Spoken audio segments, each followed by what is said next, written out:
যারা চাঁদাবাজ তারা সবসময় চাঁদাবাজ, যারা নৈরাজ্য করে, যারা জুলুম করে তারা সবসময়, তারা পরিবর্তন হয় না, কখনো পরিবর্তন নাই তাদের।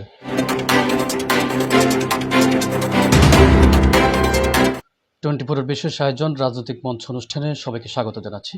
প্রিয় দর্শক, আজকে আমাদের সঙ্গে রাজনৈতিক মঞ্চ অনুষ্ঠানে যুক্ত হয়েছেন বিএনপি নেতা রেজাউল কাইয়ুম। আমরা প্রথমেই তার কাছ থেকে তার রাজনৈতিক যে সম্পৃক্ততা, অর্থাৎ রাজনীতিতে তার যে অবদান এবং ইনভলভমেন্ট, আমরা সেগুলো জানবো। রেজাউল কাইয়ুম, আপনাকে স্বাগত জানাচ্ছি। আমরা প্রথমে আপনার কাছ থেকে যে কথা বলছিলাম যে আপনার রাজনৈতিক সম্পৃক্ততা একেবারে ছাত্র জীবন থেকে এ পর্যন্ত আপনার রাজনৈতিক যে সম্পৃক্ততা সেটা একটু শুনতে চাচ্ছি। আমি তখন ক্লাস 2তে পড়ি, তখন আমাদেরকে কুমিল্লা বার্ডের সামনে নেওয়া হয়। তখন জিয়াউর রহমান, শহীদ রাষ্ট্রপতি জিয়াউর রহমান এবং জাপানের প্রধানমন্ত্রী আসছিল বার্ড পরিদর্শনে। আমাদেরকে শহর থেকে, আমি তখন কুমিল্লা মডার্ন স্কুলে পড়ি, প্রাইমারি শাখায়। এখান থেকে আমাদেরকে নেওয়া হয় বার্ডের সামনে। এখানে আমার সাথে প্রথম জিয়াউর রহমান নেমে আমাদের সাথে হাত মিলায়। তখন থেকে আমি জিয়াউর রহমানের প্রতি একটু ভক্ত, তখন থেকে তার প্রতি আমি একটু খুব দুর্বল তার প্রতি। এবং যখন আমি 86 সনে কুমিল্লা সরকারি কলেজে এসএসসিতে ভর্তি হই, তখন আমি ছাত্র দলে যোগদান করি এবং 87 সনের ফেব্রুয়ারি মাসে আমি বিজ্ঞান বিভাগের সভাপতি আমাকে নিযুক্ত করা হয়। আমি এখান থেকে কাজ করে তখন আবার ইন্টারমিডিয়েট পাস করে ডিগ্রিতে ভর্তি হওয়ার পর 89 সনে তখন সক্রিয়ভাবে আরও রাজনৈতিকভাবে অংশগ্রহণ করি এবং 90 সনে আমাকে কুমিল্লা সরকারি কলেজ শাখার সাধারণ সম্পাদক করা হয়। আমি এরশাদ বিরোধী আন্দোলনের সক্রিয় ভূমিকার কারণে 1992 সনে কুমিল্লা সরকারি কলেজ ছাত্র সংসদ নির্বাচনে আমাকে জিএস নমিনেশন দেওয়া হয়। এখান থেকে আমি বিপুল ভোটে বিজয় অর্জন করি। তারপরে 2000 সনে আমি ছাত্রদলের সভাপতি হই, কুমিল্লা জেলা দক্ষিণ ছাত্রদলের সভাপতি হই। তখন থেকে আমি বিভিন্নভাবে রাজনৈতিকভাবে আমি কাজ চালিয়ে গেছি, ছাত্র রাজনীতি করেছি। হরতাল, অবরোধ থেকে আরম্ভ করে সব সক্রিয়ভাবে অংশগ্রহণ করেছি। আর আমি 1986 সন থেকে যখন আমি রাজনীতিতে যুক্ত হই, তখন থেকে আমি কখনো একা যাই নাই। আমি সবসময় বড় বড় মিছিল নিয়ে যেতাম।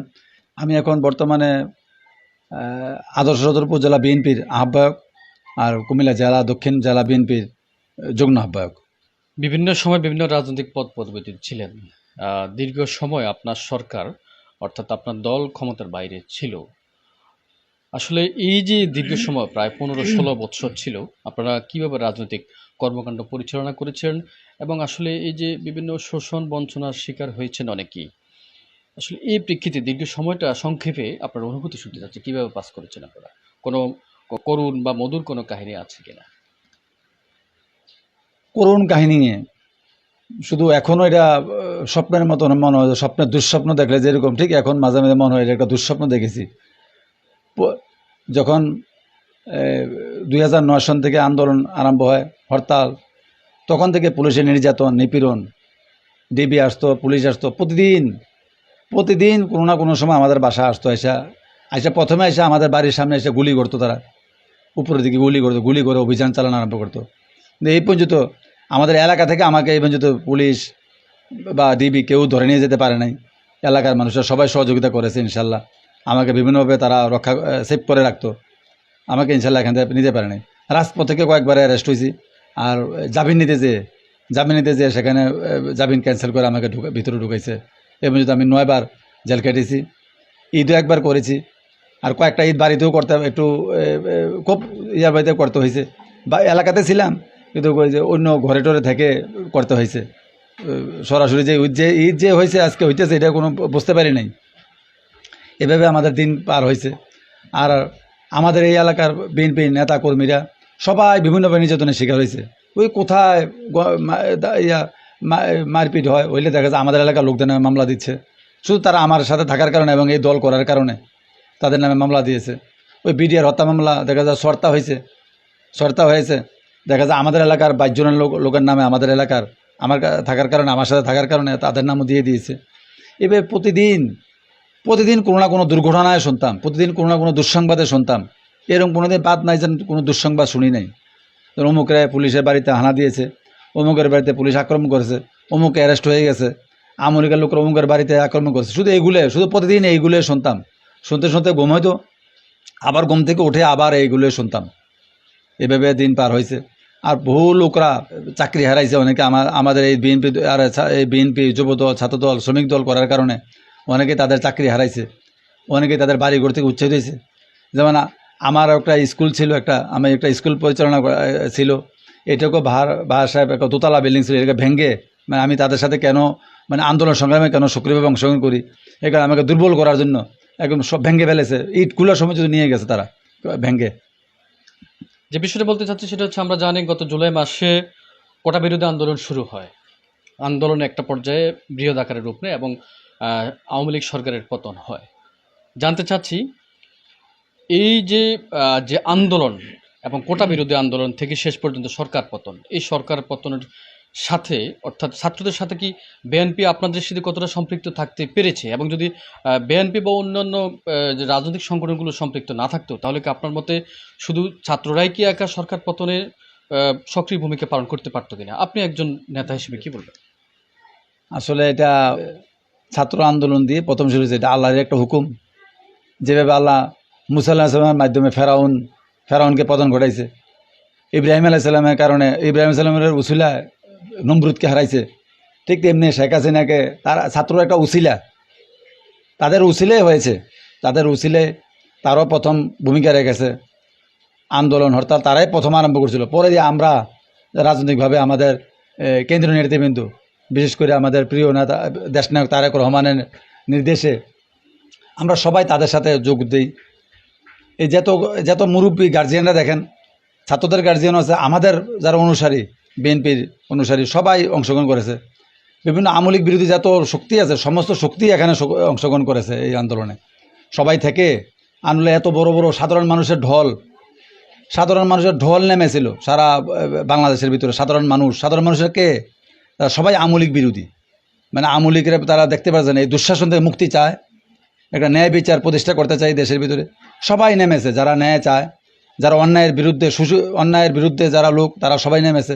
যারা শোষিত হচ্ছে তারা সবাই নেমে তারা ছাত্রদের সামনে নেতৃত্বে, কিন্তু সবাই সাধারণ মানুষরা সবাই নেমে এটাকে শেখ হাসিনার পতন ঘটাইছে।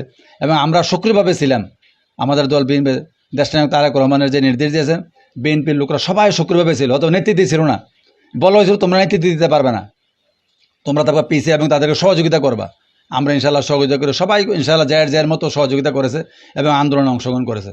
আমিও ব্যক্তিগতভাবে ছিলাম, এবার সবাই ছিল।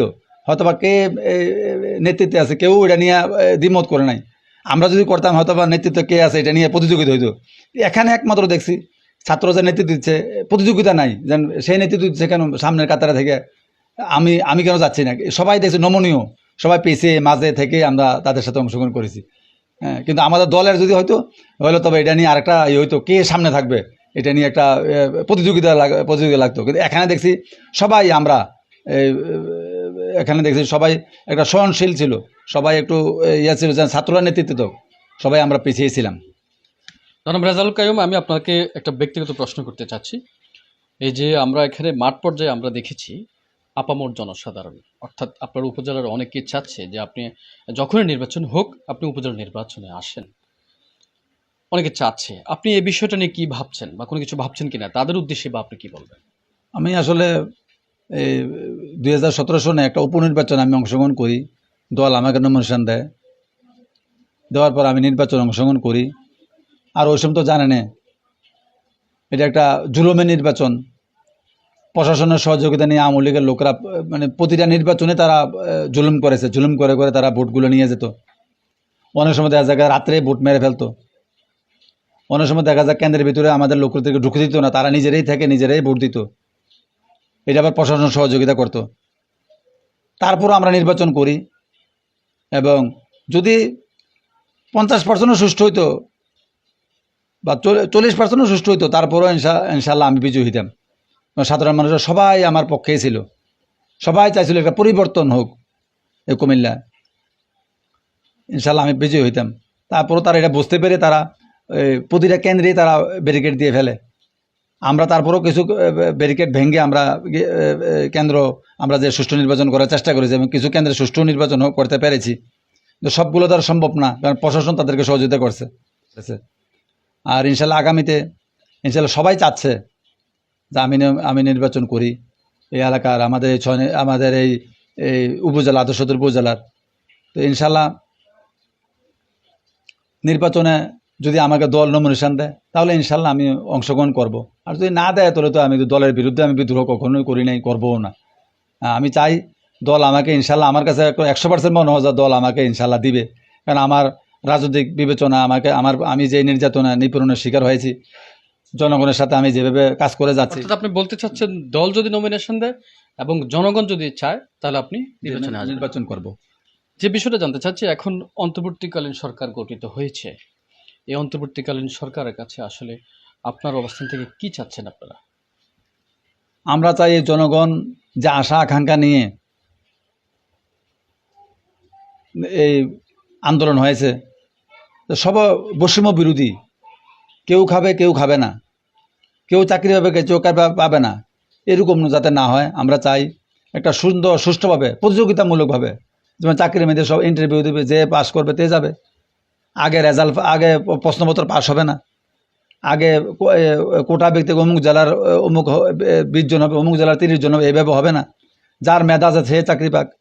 এবং এই এলাকার সমস্ত বাংলাদেশের ভিতরে একটা ন্যায় বিচার প্রতিষ্ঠা হবে। যেমন আমাদের কোর্টগুলো একটা ধ্বংস হয়ে গেছে, এ সরকার ধ্বংস করে গেছে, শিক্ষা ধ্বংস হয়েছে, স্বাস্থ্যখাত ধ্বংস করে ফেলেছে। বিশেষ করে ন্যায় বিচার একবারে ধ্বংসের পথে ছিল। এখানে বসে থাকতো, স্লিপ কোন সময় আসলে ঠিক এইভাবে রায় হইতো। যেমন তারেক জিয়ার নামে নিম্ন কোর্টে, আমাদের প্রিয় নেতা দেশনায়ক তারেক রহমানের নামে নিম্ন কোর্টে যেখানে দিয়েছে, খালাস দিয়েছে, দেখা যায় উচ্চ পর্যায়ের কোর্টে, আদালতে, হাইকোর্টে আবার এটাকে করে ফেলছে, রায় দিয়ে ফেলছে, জেল। এভাবে প্রতিটা মানুষ নির্যাতনের শিকার হয়েছে। নির্যাতনের শিকার আমরা এই দেশের মানুষ সবাই শিকার হয়েছে। তারা সবাই বসে থাকতো বিচারপতিরা, যে কখন বার্তা আসবে ঠিক এটার উপর নির্ভর করে তারা রায় দিত। এই ন্যায় বিচার, আমরা চাই একটা ন্যায় বিচার প্রতিষ্ঠা হোক। আমি যদি অন্যায় করি আমার শাস্তি হোক, আর যদি আমি অন্যায় না করি আমাকে এখান থেকে খালাস দেওয়া হোক। এরকম একটা ন্যায় বিচার আমরা চাই। যারা অন্যায়কারী তাদের বিরুদ্ধে বিচার হোক, যারা বিনা অন্যায় জেল কাটতে তাদেরকে মুক্তি দেওয়া হোক। বলবেন, আমরা দেখেছি বিভিন্ন জায়গায় বিএনপির নাম করে, বিএনপি পরিচয় দিয়ে বিভিন্ন জায়গায় ইদানিং চাঁদাবাজি শুরু হয়েছে, আপনি তাদের উদ্দেশ্যে কি বলবেন? যারা চাঁদাবাজ তারা সবসময় চাঁদাবাজ, যারা নৈরাজ্য করে, যারা জুলুম করে তারা সবসময়, তারা পরিবর্তন হয় না, কখনো পরিবর্তন নাই তাদের। আমরা দলের পক্ষ থেকে আমাদের কিছু লোকেরও এরকম চলে গেছে, এই শয়তানের ইয়েতে পরে তারা এর মধ্যে অংশগ্রহণ করেছিল, এটা সঠিক। এবং সাথে সাথে আমাদের প্রিয় নেতা দেশনেতা তারেক রহমান, উনি শুনে সাথে সাথে তাদেরকে দল থেকে বহিষ্কার করেছে। এবং আমরা কুমিল্লার ভিতরে কিছু লোক আমরা টার্গেট করে রেখেছি, যারা মানুষের প্রতি জুলুম করতেছে। আমরা ইনশাল্লাহ এর ভিতরে আপনারা খবর পাবেন, তারাও ইনশাল্লাহ এই দল থেকে বহিষ্কার হবে। আপনাকে অসংখ্য ধন্যবাদ।